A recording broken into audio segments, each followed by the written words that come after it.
So we've seen here that there is a simple way to initialize a collection. So the simplest way to initialize a collection is to create, in this case, an immutable collection and say list of and pass items. So the compiler will know, depending on which items we've added here, that what types are inserted into this list of, right? In this case, we're going to be strings. In this other case here, we have mutable list of.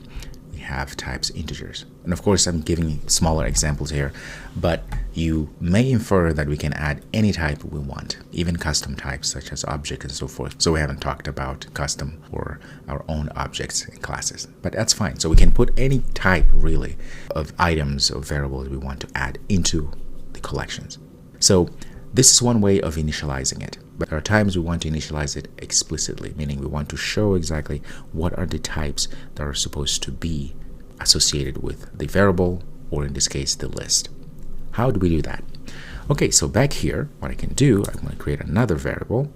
Let's get rid of that real quick. So I can say something like val, my new list, and I can say this is equal to either a mutable list of, like that, and the moment you hit enter, you can see these angular brackets, this less than, greater than sign. What is that? Well, that means here is where we are going to tell the compiler the types that we're expecting for this mutable list to hold, right?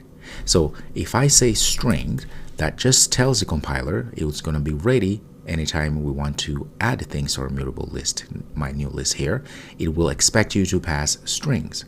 Look at this. If I say my new list, okay, and say add, it knows exactly that element has to be string because we have specified it. So this is explicitly being set. So we're telling that explicitly that this mutable list is going to be holding type strings. If I try to add an integer, we can have an issue. If you have an over, it's going to say the integer literal does not conform to the expected type string. And of course, it gives us this toString call, which is going to convert this 12 to a string value. In this case, it will work, but that's not what we want. Okay, so that just gives you an idea of how the compiler works. So now I can add strings. Say hey, there, view, something like that. Doesn't work, right? Because we just had to add one. There we go. I got carried away. So there we go. And we can continue like this. Hey there. Now we can also do a for loop, right? We can say, for instance, for, in this case, I can say I in 1 through 10. I can just go ahead and say my new list dot add. In this case, I can say at each index, I'm going to pass I, and I'm going to add an element, a string. In this case, I can just go ahead and say, for instance, hey, and pass the index I like that. Okay, and at the bottom, I can go ahead and print ln like this, my new list like this. Let's see what's going to happen. I'm going to run. Let's make this a little bigger so you can see. So now we have a list that says hey, hey 1, hey 2, hey 3, all the way to hey 10, and there's there. So that's what's happening here. Let's go down to where I am supposed to be. Okay, so these were added first, hey, and then there. That's what's added last.